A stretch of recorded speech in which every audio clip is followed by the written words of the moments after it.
정치평론가 이강윤의 오늘. 안녕하십니까, 이강윤입니다. 9월 19일 금요일 시작합니다. 교육부가 중고등학교 학생들이 세월호 추모 리본을 달지 않도록 지도하라고 지시했습니다. 경기도 안산에서는 잊지 말자 0416이란 문귀를 팔뚝 같은데 문신으로 새기는 고등학생들도 있다고 합니다. 멋 내느라고 새기는 게 아니라 영혼에 새기는 아마 가장 슬픈 문신이 아닐까 싶습니다. 추모 리본을 달든 안 달든 세월호 세대에게 416은 영원히 지워지지 않을 문신입니다. 머릿속에 그리고 가슴속에 이미 선명히 새겨져 있습니다. 또래들의 허망하고도 억울한 죽음을 기억조차 하지 말라는 겁니까? 세월호 선장은 학생들에게 가만히 있으라더니 이제는 나라가 나서서 억지로라도 잊어버리라, 이런 얘기를 하고 있습니다. 이런 사람들이 우리 아이들의 교육 정책을 담당하고 있습니다. 잠시 광고 듣고 시작하겠습니다. 부장님, 대리운전은 뭐 부를까요? 대리운전 블랙박스 주는 1800-6606 대리운전이 있지 않은가? 20회 이용시 블랙박스를 주는 1800-6606 블랙박스 대리운전이요? 그럼 검색창에 블랙박스 대리운전을 검색해보게. 홈피에는 다양한 사은품들도 있다네. 저기 부장님, 블랙박스 대리운전에서는 국민TV에 후원도 한다면서요. 자네도 블랙박스도 주고 후원도 하는 1800-6606 이용하게. 역시 대리운전은 1800-6606. 네, 벌써 주 5일제의 경우라면 한 주를 마감하는 금요일입니다. 세월 참 빨리 갑니다. 그런데 또 다른 세월은 4월 16일 그 자리에 그대로 붙박혀 있네요. 야당의 비대위원장이 된 문희상, 오늘 출범을 했는데, 모든 것은 국회 안에서 싸우자라는 고 김대중 전 대통령의 옛날 발언 한 대목을 상기시키면서 앞으로의 물론 한 너댓 달 정도 야당을 운영하겠지만 그런 체제 운영 방향의 일단을 밝히기도 했습니다. 그리고 유가족들과도 접촉을 하겠다, 이런 얘기를 했고요. 앞으로 그의 행보에 어쨌거나 관심을 가질 수밖에 없습니다. 나라 밖에서는 오늘 많은 관심을 모았던 스코틀랜드 분리독립 주민투표 결과가 나왔는데, 분리독립해서는 안 되겠다, 그 의견이 55%로 분리독립하자 45%를 누르고 계속 영연방 체제 내에 남기로 결정이 됐습니다. 이 과정은 이따가 국제뉴스 비껴보기에서 좀 더 자세히 들어보겠습니다. 석간 뉴스 브리핑 받아볼까요? 김용민 PD, 안녕하세요. 네, 안녕하세요. 옆에 없으니까 내가 이름을 헷갈리잖아요. 김용만 PD. 오늘 제가 나온 곳이 예. 인천입니다. 아시안 게임 때문에 갔습니까? 전혀 그렇지 않습니다. 그럼요. 인천 부평구청 대회의실에서 네. 나는 꼽사리다 공개 방송했습니다. 공교롭게도 예. 인천 아시아 경기대회 개막 시기 있는 시간과 동일하게 나는 꼽사리다 공개 방송을 하네요. 그러게요. 그래서 난 또 무슨 중계방송 때문에 갔나 했죠. 제가 오늘 공개 방송을 합니까?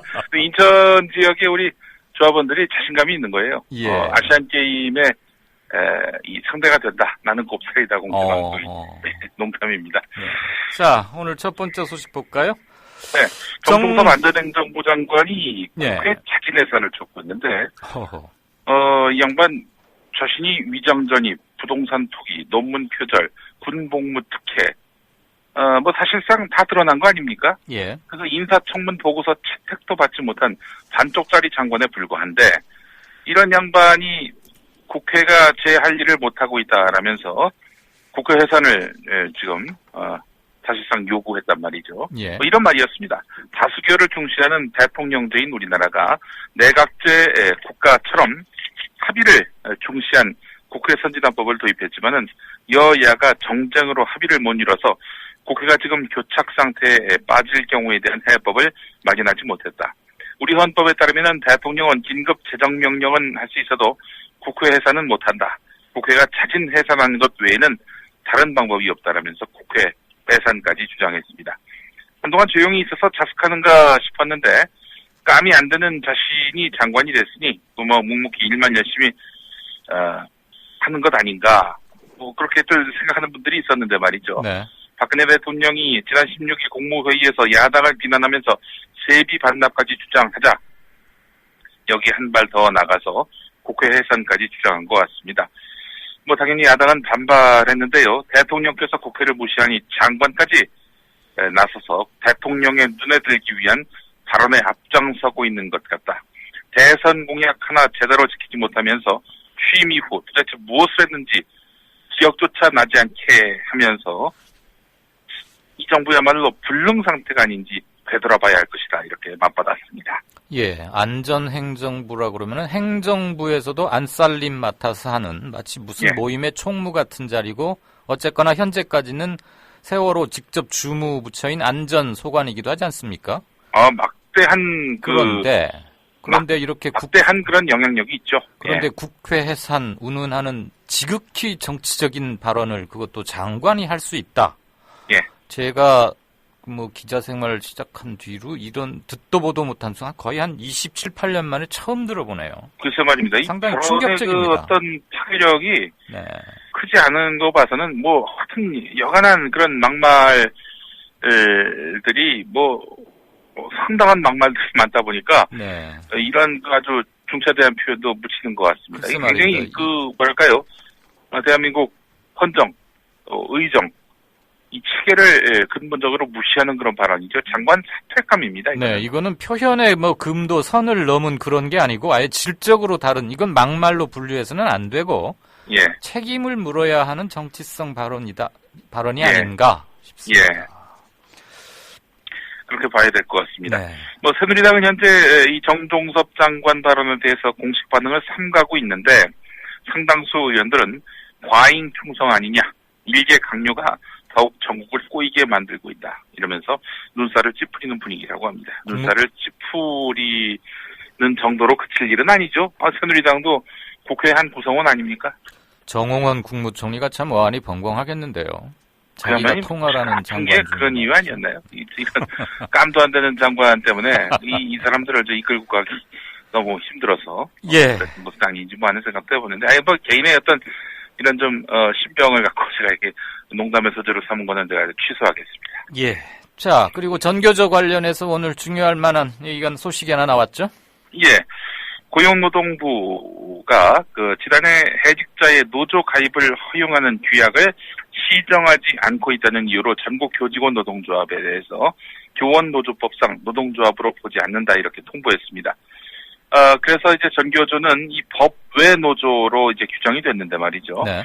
그래서 전교조가 법외 노조 통보에 법률적 근거가 없다면서 이 통보를 취소해달라는 소송과 함께 소송 결과가 나오기 전까지 집행 정지를 해달라. 가처분 신청을 냈던 겁니다. 그래서 1심에서는 그 가처분을 받아들였습니다. 예. 판결 전까지는 전교조 법내 노조로 인정하겠다 이렇게 했는데 네. 1심 재판부가 지난 6월에 원고 패소 판결을 내립니다. 예. 그래서 법내 노조가 법외 노조가 됐습니다. 글쎄요. 전교조가 또 즉각 항소를 했고요. 예. 2심 재판부에다가 동일하게 판결 전까지는 다시 이 법외 노조로 만들려는 정부의 어떤 이런 질주 요 막아달라라면서 또 신청을 했는데 오늘 그 2심 재판부가 이걸 받아들인 겁니다. 네, 일단 제동이 걸린 거죠, 그러니까. 네, 그렇습니다. 그래서 네. 이제 교육부가 그동안 법외 노조로 해서 전교조 전임자들 교육 현장에 돌아오게 하고 하는 등 뭐 여러 가지 그 전교조에 대한 전방위적 압박을 가하려고 했는데 일단 멈춤이 돼버렸습니다. 네. 아시안 인천에 가 계시니까 꼽사리 때문에 가셨지만 네. 아시안 게임 개막식 성화 최종 점화자가 어처구니 없는 실수로 사전에 알려주고 이랬다는데 어떻게 된 사연입니까? 예, 아시안 게임 조직위원회가 개막식 해설 자료에다가 예.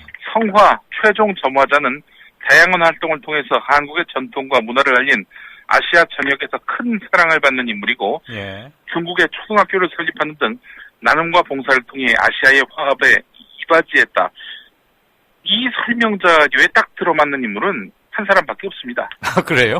한류 스타 이영애 씨입니다. 드라마 대장금, 영화 친절한 금자씨를 통해서 중국, 일본은 물론이고 예.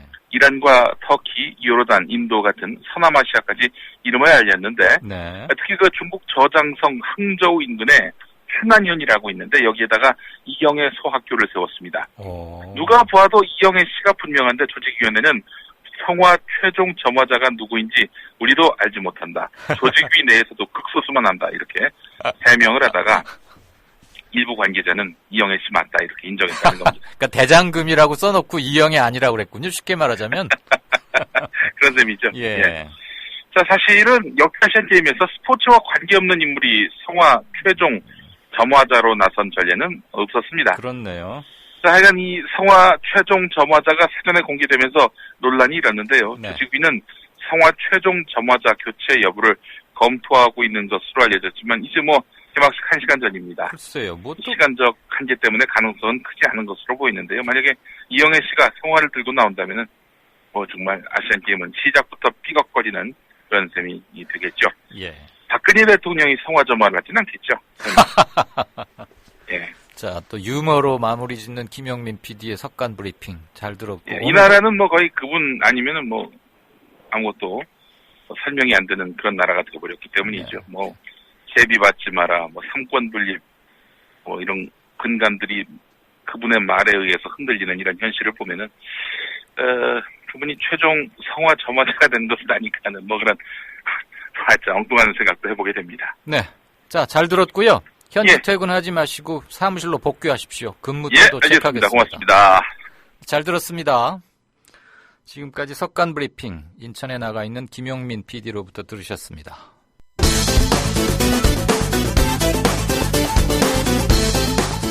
문제 드립니다. 다음 중 어제 뉴스가 아닌 것을 골라주세요. 하나는 2013년 것, 또 다른 하나는 2014년 것입니다. 1번, 당무위원 의원총회 연석회의를 열어 참석위원 156명 만장일 치로 5선의 문희상 의원을 비대위원장에 합의 추대했습니다. 모든 기득권을 다 버리고 치열하게 혁신하겠습니다. 백척간도 지인일보의 각오로 처음부터 다시 시작한다는 자세로 바꾸겠습니다. 2번, 비대위원장이 5선의 문희상 의원으로 바뀌었습니다.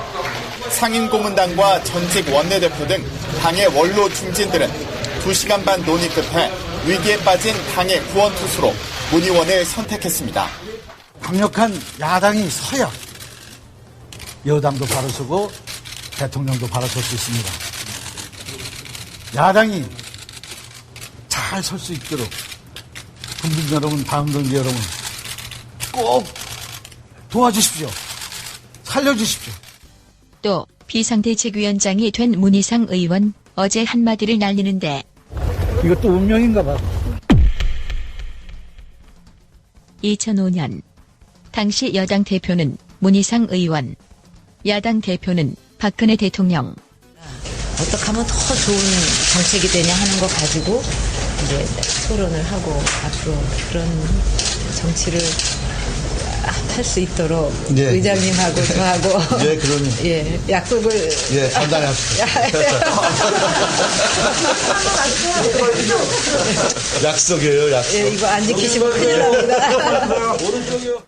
2005년에 문희상 의원, 2014년에 박근혜 대통령의 말.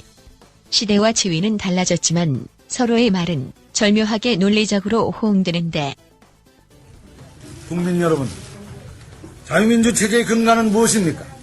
자유민주주의는 의회 민주주의를 지키고 의회의 기능과 그 역할을 중요시 해줄 때 지켜지는 것입니다.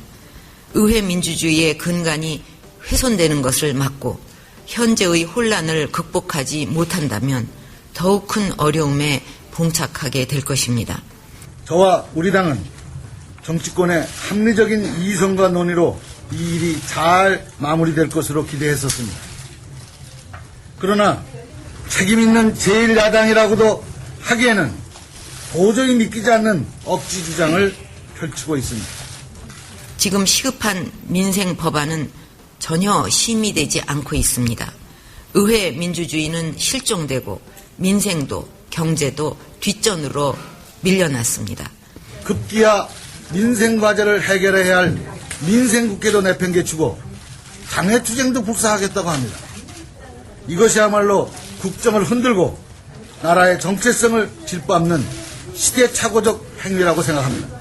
부디 국회가 국민에 대한 책임과 의무를 잊지 말고 국민들의 어려움을 풀어갈 수 있도록 협조해 주시기를 바랍니다. 국회의원 세비는 국민들의 세금으로 나가는 것이므로 국민을 위한 책임을 다할 의무가 있습니다. 만약에 국민에 대한 의무를 행하지 못할 경우에는 이것이야말로 좀 더 나은 생활을 위해 안간힘을 쓰는 서민과 중상층 여러분들의 민생을 외면한 반민생, 반인권적 행위라고 생각합니다. 국민에게 세비도 돌려드려야 한다고 생각합니다. 2005년과 2014년의 발언, 논리적 얼개가 똑같은 두 분. 찰떡궁합 같습니다. 안 그런가요? 이것도 운명인가 봐.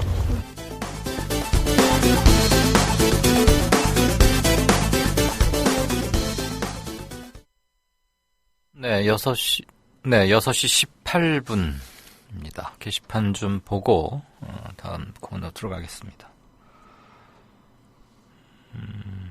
국물도 없수다님, 객원 칼럼니스트이자 아주 요즘 그 국물 뉴스인가? 그거를 후기에 쓰시던데 잘 읽고 있습니다. 대단하시더군요. 국회를 자진해산하라는 거는 민주주의를 자진 반납하라는 건데 국가를 개나 주라고 국가 개조론을 외치던 그녀의 말이 현실이 되는 건가? 정말 개나 주고 싶은 인간들. 이거는 발음을 잘 해야 이 글의 맛이 확 살겠군요. 네. 록 에이지스님께서는 탤런트 이영애가 이미지 연출과 언론 활용은 잘하는 듯. 이것도 능력이라면 능력이다.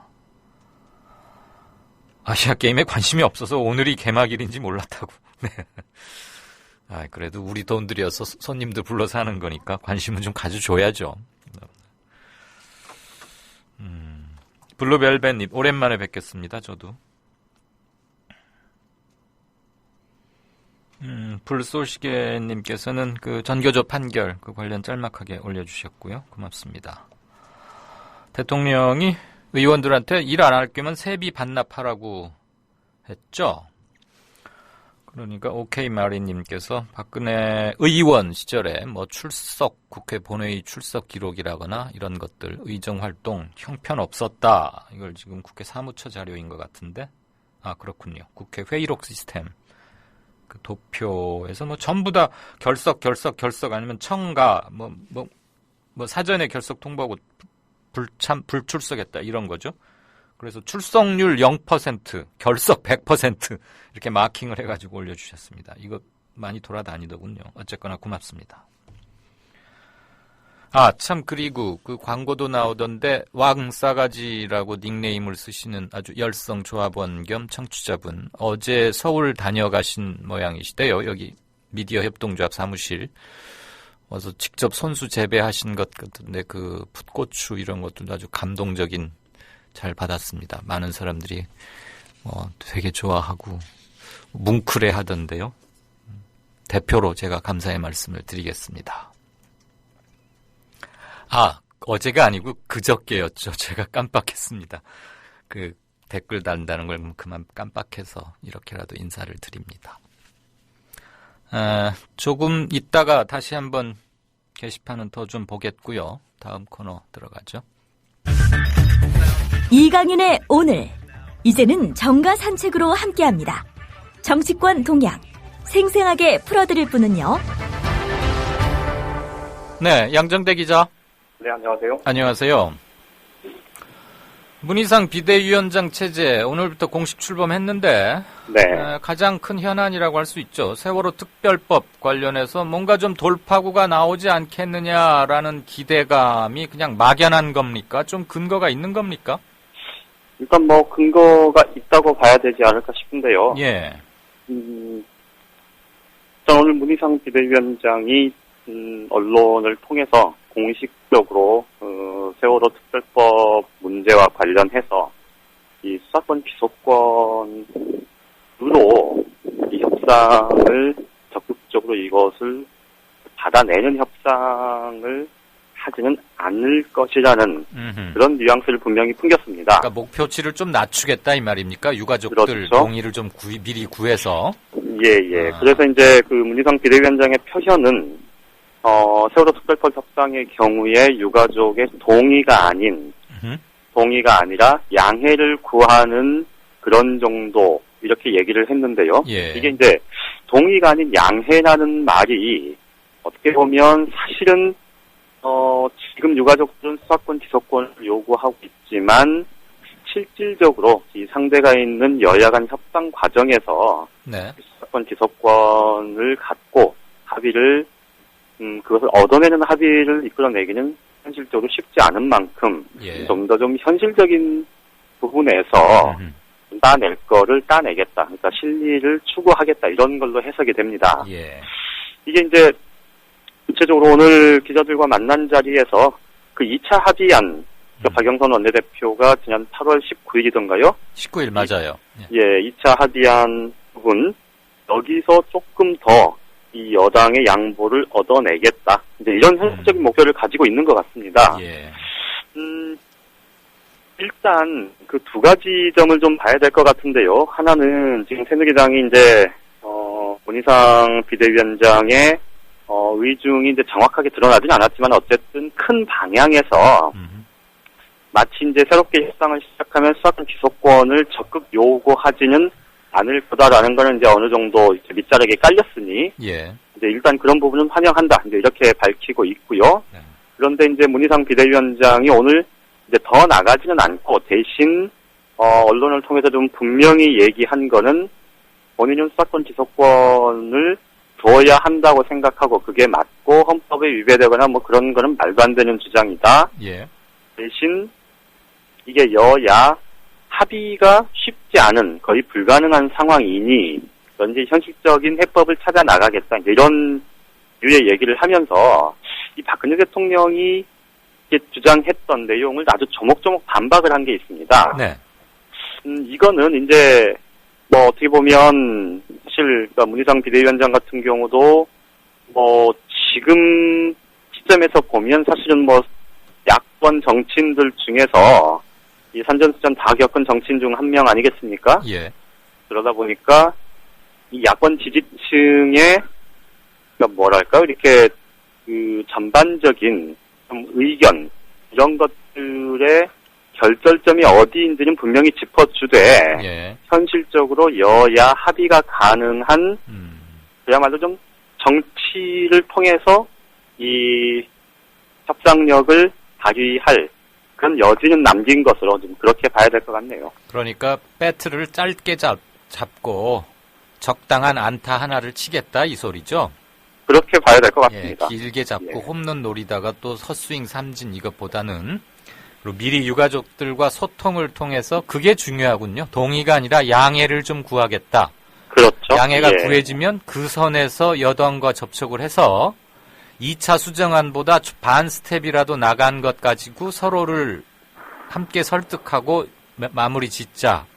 왜냐하면 지금 청와대의 가이드라인 때문에 여당은 더 운신의 폭이 좁아졌으니까 없어진 거니까요. 현실적인 걸 최대한 고려하되 양측의 체면이나 입장을 살려보자 이거죠. 그렇습니다. 네. 문희상 비대위원장의 얘기 중에 또 하나 좀 주목을 할 만한 부분 지금 이제 비대위 구성과 관련해서 원외 인사는 배제하고 이제 당내 중진들을 주로 기용할 걸로 그렇게 이제 방향을 잡는 것을 얘기를 했는데요. 어쨌든 세월호 협상은 원내대표, 그러니까 비대위와 원내대표가 같이 최선의 결과를 도출해내기 때문에 이런 얘기를 했는데. 원내 대표에게만 밀어두지는 않고 본인도 적극 역할을 하겠다. 그 어제부터 그렇죠. 한 얘긴던데. 예. 그래서 이제 그 대목이 중요한 게 사실은 지금 박영선 원내대표 같은 경우는 이제 비대위원장직은 내려놨지만 예. 사실은 어제만 해도 또 강경파 의원들 일부가 이 원내대표직도 당장 내려놔라. 세월호 협상에서 손 빼자 이제 이런 주장을 하는 과정에 있었지 않습니까? 예. 그런데 이제 조금 뭐 한 발 떨어져서 보면 사실은 박영선 원내대표가 거기서 이제 정치를 계속 하는 사람이기 때문에 사실 이제 이렇게 완전히 빼밀려서 나가는 것에 대해서는 본인 입장에서는 굉장히 좀 선택지가 없는 선택지에 넣기는 참 쉽지 않은 결단이겠죠. 예. 그렇다면 뭐 본인이 그 형식적으로 그러니까 직접 협상의 주도권을 갖고 가지는 않더라도 형식적으로 어쨌든 모양새를 좀 갖춰주려는 문희상 비대위원장의 워딩에서는 좀 그런 좀 분위기가 느껴지고요. 실제로 문희상 비대위원장이 지금 김무성 대표하고 예. 이르면 주말에라도 지금 만날 계획을 갖고 있는 것 같습니다. 예. 그러니까 어떻게 보면 이제 그동안에 새누리당 입장에서는 굉장히 좀 억울할 수도 있겠지만 이 두 차례 여야 원내대표 합의에 대해 합의 과정 그 전후 과정을 통해서 지금 세월호 정국이 이제 교착 상태에 있는 만큼 이 당 대표들이 당을 대표하는 두 사람이 어쨌든 정치적인 해법, 결단을 마련하는 그런 큰 자락을 깔고 거기에 원내대표들이 이제 사인을 하는 이제 이런 방식으로 그러니까 뭐 그야말로 이제 2+2 이런 거를 조금 해서 그러니까 대표들도 움직여서 총무들끼리 그렇죠. 잘 해보게 하자 지금 이거잖아요. 그동안은 그렇죠. 총무 대 총무가 예. 1대1로 만나가지고 이렇게 했는데 우리 팔짱 풀고 함께 보자 이거죠. 그러니까 이제 문희상 비대위원장 입장에서는 뭐 박영선 원내대표 그러니까 지금 에게도 처지가 좀 딱한 마지막까지 점도 있고. 조금 배려하는 그런 모양새를 갖추려고 그렇게 하는 것 같습니다. 예. 짧게 한번 좀 요 소식까지만 들을까요? 오늘은 시간도 좀 빠듯하기도 하고 새누리당이 지금 저 야당이나 시민 세력하고 서민 증세냐 부자 감세냐 이거 가지고 연일 공방이 격화되고 있는데 네네. 새누리당 입장은 뭡니까? 새누리당은 부자 증세 해왔다. 부자 감세는 없었다. 네. 이번에 하는 것도 서민 증세 아니다. 근데 지금 뭐 사람들은 이런 이제 전혀 그게 아니라고 느끼고 있잖아요. 그렇기 때문에 사실은 뭐 어제 오늘 일부 언론들도 일부 여론조사 기관에서 이제 각종 여론조사 결과가 발표가 됐는데 지금 대부분 상당수의 많은 국민들이 서민 증세하고 있다. 이렇게 지금 인식을 하고 있지 않습니까? 그러게요. 그런데 이제 어제부터 김무성 대표 또 오늘 나성민 정책위 부의장 뭐 이런 사람들이 나서서 계속 우리 서민 증세 안 하는 거다. 이거 서민 증세 아니다. 예. 우리 부자 감세 한 적 없다. 오히려 부자 증세해 왔다. 이렇게 이제 억지성 발언을 통해서 이렇게 정면으로 대응을 하는 건 지금 분위기에서 이게 서민 증세, 부자 감세 이런 프레임이 붙여지면 사실은 예산안 통과까지 이 보수 법안들을 처리해야 되지 않습니까? 그렇죠. 이런 과정에서 굉장히 좀 곤란을 겪을 수 있다라는 측면에서 지금 야당이 어쨌든 아직 전열을 다 정비하지 못한 상황 그리고 어쨌든 박근혜 대통령의 지지가 뭐 부정평가가 조금 높은 여론조사 결과도 있습니다만 어쨌든 40대 중후반 나오고 있고 이 참에 좀 뭐랄까요 프레임을 명확하게 자기들 구도로 가져가겠다 좀 그런 생각을 분명히 굳히고 있는 것 같습니다. 상대가 그러니까 바둑으로 말하면 상대가 지금 4 규탱이 중에 3규 정도 확보하기 전에 대마로 커질 만한 것은 미리 포석해서 막아놓겠다. 그리고 그렇죠? 자기들 진지 구축하겠다 이거예요. 네네. 참 왜 그렇게 전국을 빡빡하게 만들려는지 잘 이해가 안 갑니다. 제 머리로는. 그런데 이제 이게 결국은 말씀하신 대로 또 다른 전국 분란 소지가 세월호법이 어쨌든 정치적으로 합의가 되더라도 또 다른 분란의 소지가 될 가능성이 굉장히 큰 이건 또 국민적 저항 상당히 장기간 갈 수 있거든요. 조세 그렇죠? 세금 문제는. 그래서 좀 새누리당이 전반적으로 전국을 리세팅할 필요가 있지 않을까 하는 저의 졸견입니다. 근데 그게 박근혜 대통령의 인식이 바뀌지 않는 한 가능하겠습니까? 그러게요. 답답하네요. 한 주일 동안 소식 고마웠고요. 예, 예. 월요일 오후에 다시 연락하죠. 예, 고맙습니다. 고맙습니다. 지금까지 정가산책 양정대 차장이었습니다. 지금 여러분께서는 정치평론가 이강윤이 진행하는 이강윤의 오늘을 듣고 계십니다. 이강윤의 오늘은 팟캐스트 포털 팟빵에서 다시 들으실 수 있습니다. 의견과 건의가 있으시면 게시판에 남겨주세요. 윤재석 프레시안 기획위원 오셨습니다. 어서 오십시오. 네, 안녕하십니까. 오늘 국제뉴스 뭐가 많죠? 네, 많습니다. 우선 스코틀랜드 분리독립안 주민투표 결과 부결됐는데요. 네. 그 전에요. 네. 지난주 방송에서 잘못 말씀드린 부분을 또 좀 수정해드려야겠습니다. 네. 제가 지난주에 영연방이라고 얘기했는데 이건 틀린 표현입니다. 아, 그런가요? 대영제국, 브리티시 임파이어 또는 유나이티드 킹덤 오브 그레이트 브리튼 앤 노선 아일랜드가 맞습니다. 우리가 흔히 UK라고 표현하는 그게 맞죠. 네네네. 영연방의 경우는요. 네. Commonwealth of Nations라고 부르는 건데요. 뭐 아시겠지만 영국 본국과 과거에 예전 대영제국 시절의 식민지로부터 독립한 나라들을 아우르는 연방을 얘기하는데 뭐 아시겠죠. 북미 캐나다를 비롯해서 호주, 뉴질랜드, 뭐 투발루, 피지 등 오세아니아 40여 국 되죠, 아마? 53개국입니다. 그리고 얘들끼리 모여서 무슨 올림픽처럼 운동회도 하고 그렇죠. 예, 그렇습니다. 몇 년에 한 번씩. 풋볼도 하고 럭비. 럭비인데 그 영국식 럭비죠. 크리켓도 뭐 이런 거를. 그리고 총독들이 있죠. 그것도 참 재밌어요. 네네. 총독 얘기는 조금 이따 또 나올 겁니다. 예, 아무튼 영연방이라 하면 과거의 식민지였던 그러나 독립한, 그러니까 넓은 의미의 영국 서클이죠. 네네. 그 자치적으로 다 정부는 있고요. 예. 자, 스코틀랜드 주민투표 분석 좀 해주시죠. 조금 전에 말씀하셨다시피 네. 주민투표 결과는 부결로 끝났습니다. 현지 시간 어제 오후 10시, 우리 시간으로 오늘 오전 6시에 마감됐는데요. 스코틀랜드 분리독립 주민투표 16세 이상 유권자 400만 명 중에 84%인 330만 명이 참여한 가운데 실시된 이 분리독립 주민투표에서 기표자의 55%가 독립 반대 의사를 나타냈고 44%가 찬성을 나타냈습니다. 예. 따라서 307년 만에 대영제국으로부터 결별하고 자립하려던 스코틀랜드의 독립 시도는 무산이 됐습니다. 네.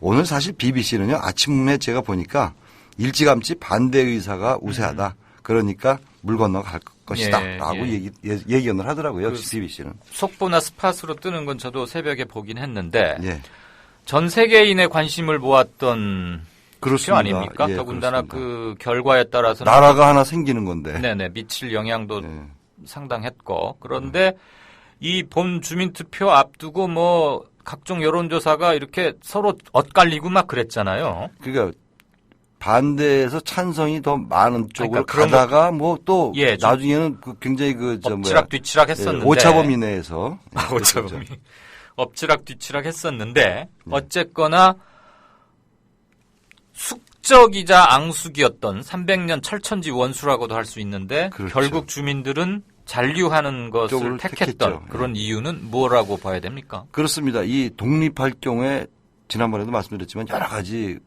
문제가 발생하지 않겠습니까? 네. 우선 자립을 해야 됩니다. 네. 경제적으로도 자립을 해야 되고 안보적으로도 자립을 해야 됩니다. 물론 거기가 뭐 그렇게 안보적으로 그렇게 크리티컬한 동네는 아니지만 그리고 그에 수반되는 제반 여러 가지 문제 여기에 관해서 우려하는 이른바 사일런트 머저리티가 적극적인 투표를 한 것이죠. 침묵하던 다수가. 그러니까 예상보다 많이 나왔지 않습니까? 네, 10%포인트 차이가 났죠. 그때 지금. 서로 엎치락뒤치락 할 때는 51% 대 48%, 51% 대 49% 뭐 이랬었거든요. 네. 서로 반대 찬성이요. 그랬는데 실제로 표를 까보니까 뚜껑을 열어보니까 55% 대 44%라는 그 결과가 나온 거죠. 근데 오늘 제가 아침에 속보를 보면서 느낀 건 우리 여론조사는 뭐 기관별로 완전히 서로 엇갈리는 걸 내놓기도 하고 그렇죠. 그래서 늘 신빙성과 과학성 이 의문이 제기됐었는데 마지막으로 치러진 여론조사 결과가 그러니까 독립에 반대한다가 54%. 예, 그렇죠. 찬성하겠다가 46%로 그렇습니다. 보도됐지 않습니까? 예, 그게 거의 정확한 거죠. 1%포인트 차이 난 거죠. 근데 제가 그러니까 대단히 정확했다. 이런 여론조사 얘기할 때마다 제가 항상 그 예를 드는 게 있는데 세상에 거짓말이 세 가지가 있습니다. 거짓말, 예. 새빨간 거짓말, 그리고 통계인데요. 이 통계가 이제 여론조사하고 연결이 돼 있는데 네. 문제는 설문입니다. 아하. 설문을 어떻게 내느냐에 따라서 그렇게 결과가 차이가 많이 나는 아니 뭐 거죠. 이번 경우는 설문 간단한 건데. 뭐 간단할 거니까 설문 문항 때문에 영향을 미친 것 같지는 않고 이른바 침묵하는 다수가 마지막에 확실한 의사표시를 한 거 아닌가 싶고. 예, 맞습니다. 그런데 잠깐만요. 예. 거짓말과 새빨간 거짓말의 차이는 뭡니까? 색깔의 차이죠. 하얀 거짓말도 있습니다. 좋은 거짓말. 알겠습니다. 그 그러면- 어려운 걸 자꾸 물어보시나요? 예. 죄송합니다. 네. 자, 이제 분리독립은 하지 않기로 했는데 그래도 스코틀랜드가 어쨌거나 상당한 관심을 안팎으로부터 받았고 그러면 좀 영국 내에서도 뭐 좀 위상 변화 같은 거 있지 않겠어요? 사실 스코틀랜드가 대영 제국의 전체 면적의 3분의 1을 차지하고 있지 않습니까? 그리고 북해 유전의 85%를 갖고 있고요. 그리고 인구는 10%에 불과하지만 이 같은 그 어떤 파워 그리고 경제적으로 볼 때는 이 본사들이 많습니다. 이 스코틀랜드 에어리어에 본사요? 예, 그 다국적 기업이나 영국 헤드 브랜치? 그렇죠. 헤드쿼터. 헤드쿼터가 많죠. 그렇기 예, 때문에 기본적으로 이 연방 정부에 대해서 굉장히 그 발언권이 센데 요번에 제일 그 혼쭐이 난 사람이 데이빗 캐머런 총리 아니겠습니까? 네. 이제 그 이번에 비록 그 독립은 무산이 됐지만 예. 자치권이 더 강화될 것이고 스코틀랜드의 발언권은 더 강화될 것이 아니냐 이런 생각이 들어요. 그리고 아무래도 이제 복지 정책도 좀 강하게 좀 그 여유 있게 밀어붙이겠죠. 그러면 웨일즈나 에일에서 또 북아일랜드에서 싫어할 수도 있잖아요. 왜 쟤들만 잘해주느냐 그렇죠. 하려면 똑같이 그게 잘해줘야지. 문제인데, 그렇지 않겠어요? 우리나라의 경우도 뭐 예를 들어서 강원도하고 경상남도하고 그런 어떤 서로 뭐 차별받는다 이런 얘기를 뭐 할 수도 있고 이제 그런 거나 마찬가지인데 네. 북아일랜드는 북아일랜드대로 또 이제 종교적인 문제로 이제 뭐 갈등이 많지 않습니까? 캐톨릭과 신교하고요. 하여튼 뭐 그런 등등의 여러 가지 과제들이 남아 있죠. 어쨌거나 좀 긴장을 한번 줬기 때문에 조금 주목을 더 받고 그렇습니다. 존재감을 좀 높일 수 있는 계기는 됐다. 뭐 이런 예. 말씀이죠? 그렇습니다. 그 누구죠? 션 코네리. 존 커너리. 예. 오늘 뭐 스코틀랜드 위스키 좀 마실 것 같은데. 스카치 위스키요? 예. 저도 좋아합니다.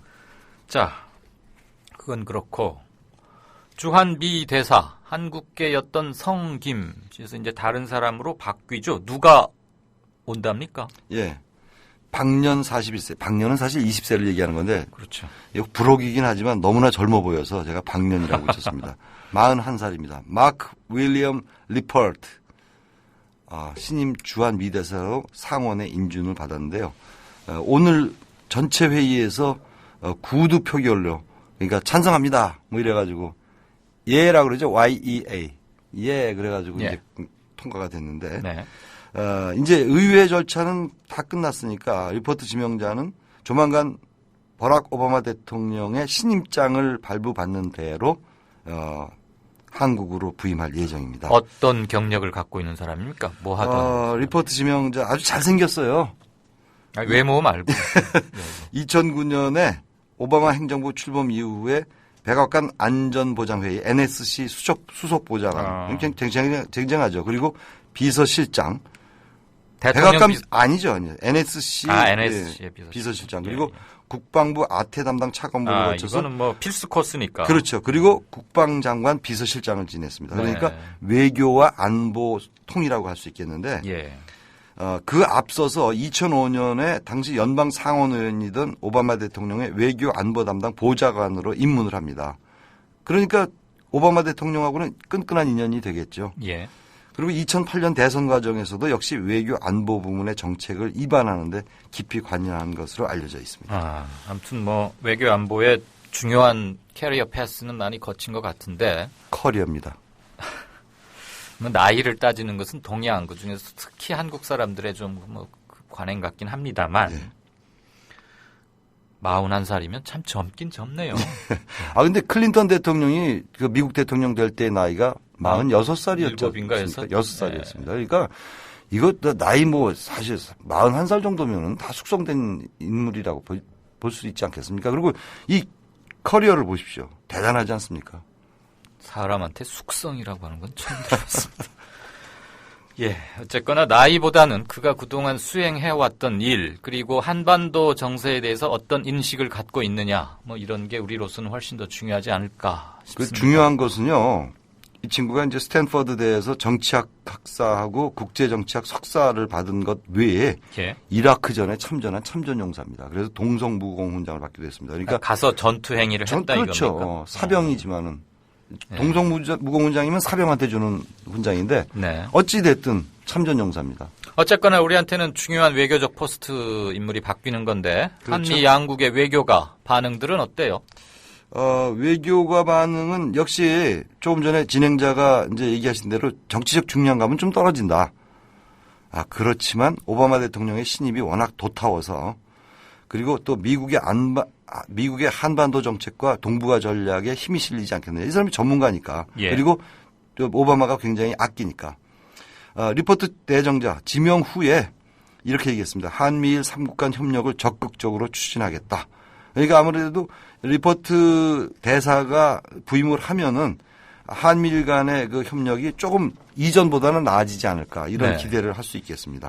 저기 지금 막 올라온 청취자 질문 하나 여쭙죠. 예.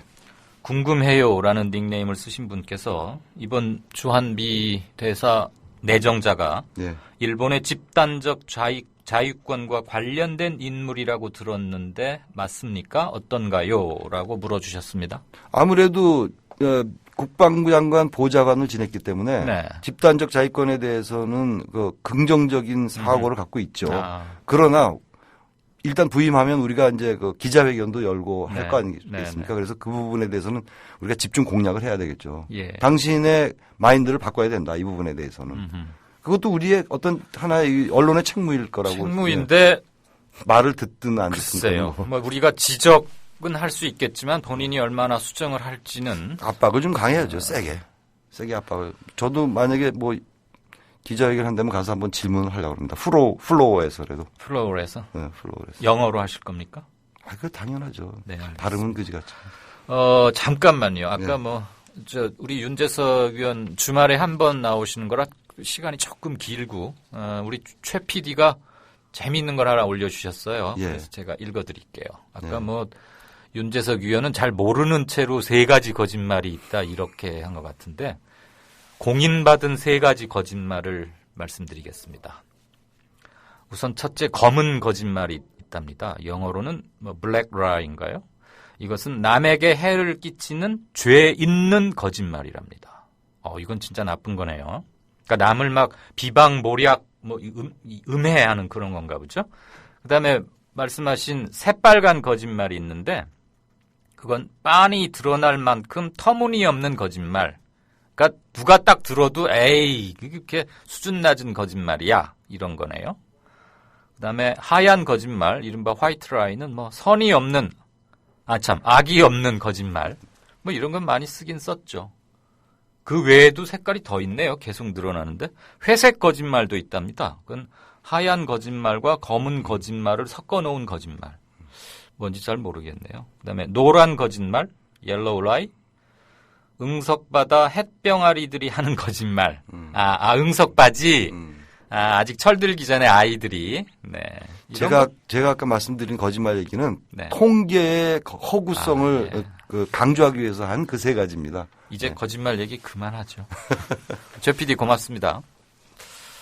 여러분들 좀 쉬어가시라고 말씀드렸는데 별 효과가 없으면 어떡하죠? 자, 다음 얘기 들어갑시다. 이제 전쟁 얘기라서 좀 빡빡하고 답답해서 방금 최 PD의 얘기를 좀 해봤고요. 이라크와 시리아, 그러니까 지금 그 이른바 이슬람 국가, 이슬람 스테이트인가? 거기하고 미국이 지금 전면전 붙는 거 아닙니까? 쉽게 말해서. 그렇죠. 그 미국 주도의 국제 연합 전선, 그 윤곽이 드러나고 있다고요? 그렇습니다. 이슬라믹 스테이트 밀리턴츠죠.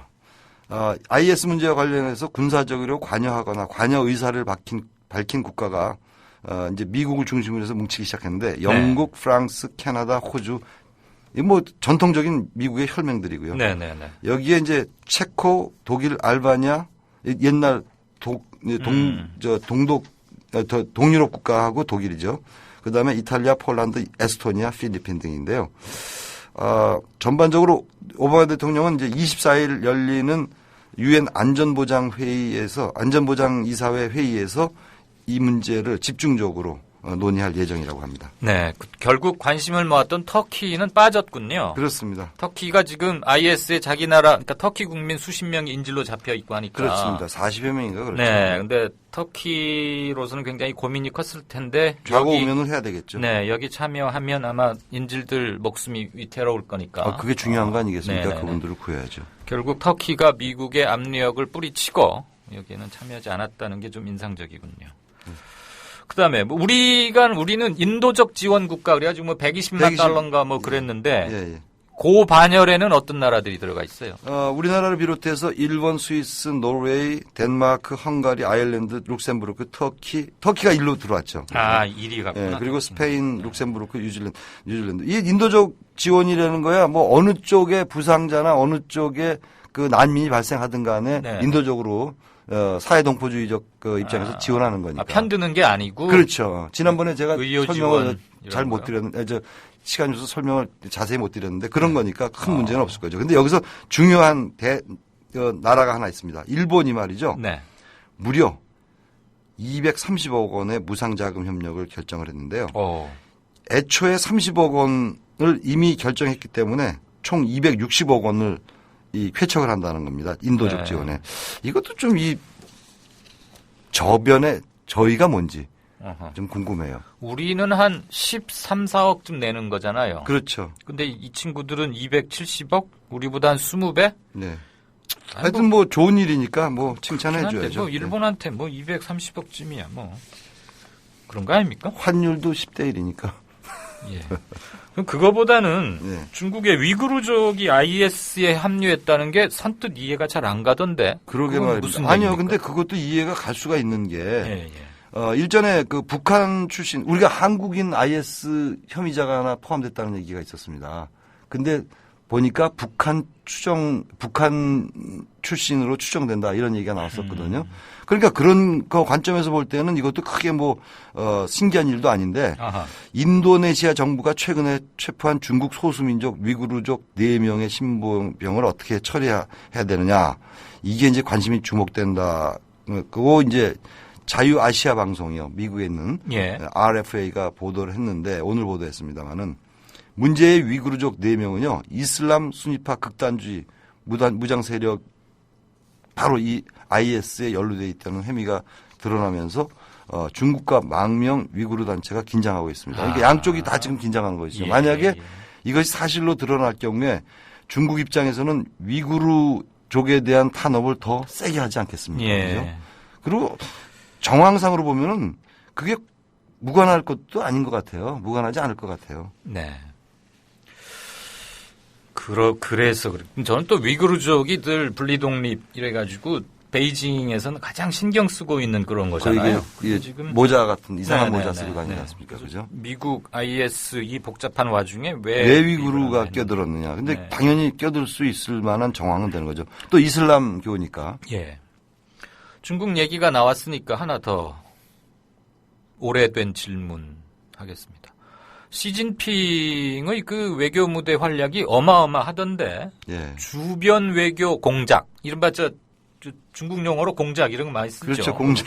우리가 생각하는 그 공작은 좀 아니지만 좀 다르죠. 그게 일단락됐다 그런 외신이 뜨던데 그 무슨 얘기입니까? 시진핑 외교의 첫 번째 그랜드 플랜이 일단 마무리됐다 이 소리입니까? 그렇다고 봐야죠. 실제로 오늘 시진핑 주석이 인도를 이제 방문을 마치고 이제 귀국하게 되는데요. 남아시아 4개국 순방을 종료하게 되는 것이죠. 그럼에 따라서 중국의 핵심 외교 전략인 주변 외교 공작에 대한 포석 작업이 순조롭게 마무리됐다는 평가가 나왔습니다. 북경 청년보는요, 오늘 20개의 이웃 국가 중에서 시 주석이 방문한 국가는 이미 절반 수준에 이른다는 제목의 기사에서 시 주석이 그동안 방문한 국가들이 전방위적 배치를 이루고 있다. 이렇게 분석을 했는데요. 시 주석은 취임 직후인 작년 3월에 러시아를 방문한 것을 시작으로 9월에는 투르크메니스탄, 카자흐스탄, 우즈베키스탄, 키르기스탄. 이게 중앙아시아 그 상하이 협력기구 회원국들 아니겠습니까? 그 판자돌림들. 판자돌림들. 예. 그리고 10월에는 인도네시아, 말레이시아 등을 순방하고 올해 6월에 대한민국, 8월에는 몽골을 단독 방문했는데요. 그러면은 아프리카 빼고는 거의 다 다녔네요. 그리고 지난 6, 7월에는 남미를 아주 순방해가지고 환대를 받고 굉장히 또 세게 돈을 지르지 않았습니까? RN 같은데. 자, 전반적으로 볼 때 이 시 주석의 이 정상, 이 이웃집 방문은 마치 친척집을 방문하는 것과 같은 친근함이 두드러진 그런 특징이라는 게 분석이 나왔는데 요번에 인도 방문에서도 보니까 돗자리 뭐 짜는 데 가가지고 그 인도 대통령하고 둘이서 이렇게 있는 것을 보니까 그런 신문의 일면에도 나오고 그랬는데 굉장히 친근한 이웃 아저씨 같은 식으로 그런 식으로 이제 방문을 하는 거죠. 스킨십을 하겠다는 거죠. 지난 6월에 한국 방문했을 때도 쌍방은 친척집을 드나들듯 고위층과 각 영역의 왕래 교류를 강화해야 한다. 이렇게 이제 얘기를 했지 않습니까? 몽골을 또 방문했을 때는 몽골 대통령 부부의 초청에 의해서 가정식 만찬에 또 참여를 했습니다. 참석을 했습니다. 그러니까 말씀을 듣고 보니까 시진핑이 정말 이런 걸 보고 진짜 광폭 외교가 아닌가 싶은데 저의 관심은 그거예요. 북한은 언제 갈까? 가긴 갈까? 참 그건 묘한 그 상황이에요. 왜냐하면 항용 중국의 최고 지도자가 취임을 하면 가장 먼저 방문하는 국가 1순위가 북한 아니었습니까? 가거나 또는 오거나 북한의 원수를 오게 하거나. 근데 지금 뭡니까 이게? 완전히 왕따 된 거 아닙니까? 그러게요. 지금 그러니까 시진핑 집권 이후로 김정은이 방중한 적도 없고 그 뭐 기껏해야 총리급도 안 갔어요, 지금. 거의 부장급들. 그 공산당의 우리로 치면 장관급이죠. 그 정도만 봤는데. 그래서 이 시 주석의 다음 주변 외교 행선지에도 이제 관심이 모아지고 있는데 아직까지 주변 국가 중에서 방문하지 않은 이웃 3곳이 있습니다. 북한, 일본, 베트남. 굉장한 거예요. 이게 다 굉장히 사실 가까운 나라들이거든요. 자, 왜 그러느냐. 북한의 경우는 역시 핵개발 문제입니다. 핵개발 가지고 자꾸 카드를 쥐고 주력 펴락하니까 핵실험 할래? 그러면 안 가. 지원, 경제 지원 줄여야겠어. 이렇게 그거 자체가 이미 강력한 메시지라고 지난번에 말씀드렸죠. 그리고 일본의 경우는 뭡니까? 과거사 문제 아닙니까? 과거사 문제는 한중이 같이 연대를 하자 이런 식으로 또 나오는 거 아닙니까? 그다음에 베트남의 경우는 그 남사군도 영유권 분쟁 문제가 걸려 있죠. 그래서 그래도 이제 이 광폭 외교를 하는 사람 입장에서 조만간에 순차적으로 방문을 하겠죠. 어쨌거나 골치 아픈 난제가 있는 나라들을 딱 남겨뒀군요. 그렇습니다. 오늘은 뭐 저기 영국, 스코틀랜드부터 미국 거쳐서 중국까지 한 주간의 외신 중요한 것들 다 라운드업을 했습니다. 잘 들었습니다. 고맙습니다. 먼 곳까지 와주셔서 고맙고요. 지금까지 국제뉴스 비껴보기 윤재석 프레시안 위원이었습니다. 세월 참 빨리 간다는 말씀을 아까 오프닝에서 드렸는데 오늘 시간도 빨리 갔습니다.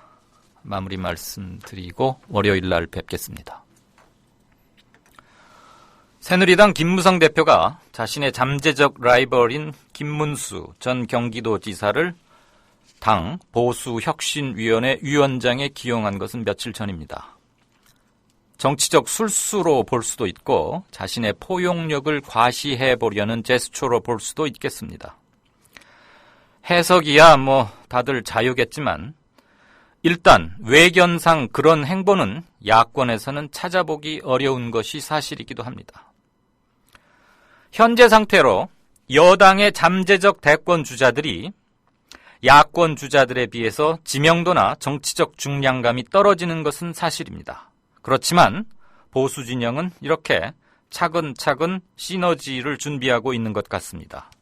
그렇게 함으로써 정치적 외연의 확대를 도모합니다.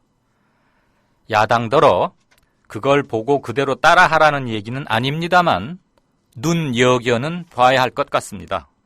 왜냐하면 선거는 당위성이나 분노로만 치르는 게 아니라는 걸 우리는 똑똑히 보아왔고 겪었기 때문입니다.